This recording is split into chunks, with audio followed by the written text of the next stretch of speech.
Hello my dear students, welcome to Narayana Live classes. Myself Sanmesh, and today we are going to discuss class 7th physics assignment which was provided to you on 12th of October. This assignment is based on the topic light. So let us begin. So the first question of our assignment is, what are real and virtual images? Again I repeat the question, what are real and virtual images? Now children, real image is formed when the rays of light actually intersect. Okay, when there is an actual intersection of light rays. And one more property of a real image is it can be obtained on the screen. It can be obtained on the screen. So when the rays of light actually intersect at a point, when two or more rays actually intersect at a point, then at that particular point an real image is formed, and that real image can be obtained on the screen. Next, virtual image is formed when the light rays appear to be originating from a point but does not actually meet. So there is no actual intersection, but they appear to be originate from a point. In that case, we say that virtual image is formed at that point, and the property of the virtual image is it can be seen by human eye, but it cannot be obtained on the screen. Children, the image which we see on a plane mirror, for example, our image when we see on the plane mirror is actually a virtual image. Now that particular image we cannot obtain on the screen. All right, I hope the point is clear, children. Let us proceed to the next question.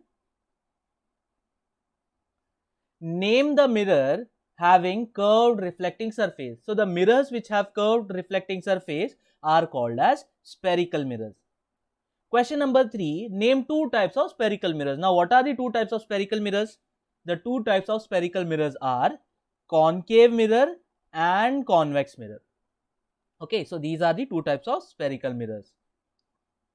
Let us proceed to question number 4. State the uses of concave mirror. So basically, concave mirrors are used by dentists to obtain a magnified image of a teeth. So there is one of the property of a concave mirror that it produces a good magnified image. So that property is used by dentists to get a good magnified image of the patient's teeth. Okay, they are also used in solar heaters, for solar concentrators, and as a reflectors in flashlights and headlights of cars and scooters. See children, property of a concave mirror is it converges the light which are falling on it.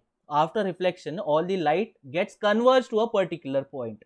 So this property is used in solar heaters, for the solar concentrators, and reflectors in flashlights and headlights of the cars and scooters. I hope the point is clear, children. Let us proceed to the next question. Question number 5. State the uses of convex mirrors. The mirrors which we see, the rear view mirrors in our cars and motorcycles, they are nothing but the convex mirrors. Okay. Also, you might have seen huge mirrors are installed near your parking lots where you have to take a very tricky turn. Okay, where the car which is coming from behind is not properly visible. You might have seen a huge mirrors in your society compounds. Okay, in such turns.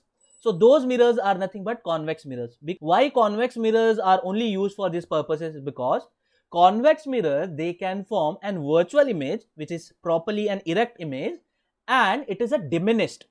Okay, the image is diminished.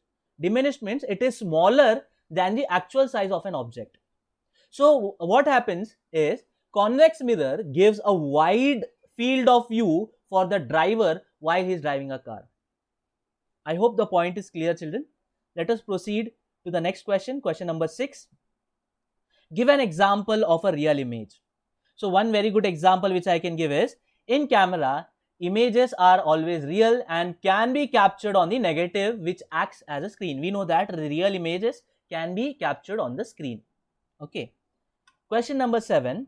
Name an object made from convex lens.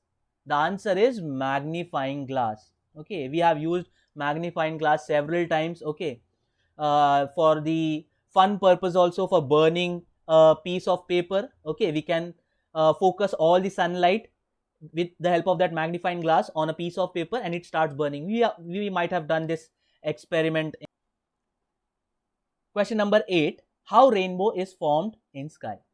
Rainbow is formed by refraction and reflection of sun rays through the raindrops. So there are two phenomena of light involved in case of formation of rainbow. Those phenomena are called as refraction and reflection. You will study about refraction and reflection in detail in your higher classes. About reflection you already might have studied, but about refraction, as you go to the higher classes, for example 8th and 9th, you will be studying it in details. I hope children all the points are clear. Thank you so much.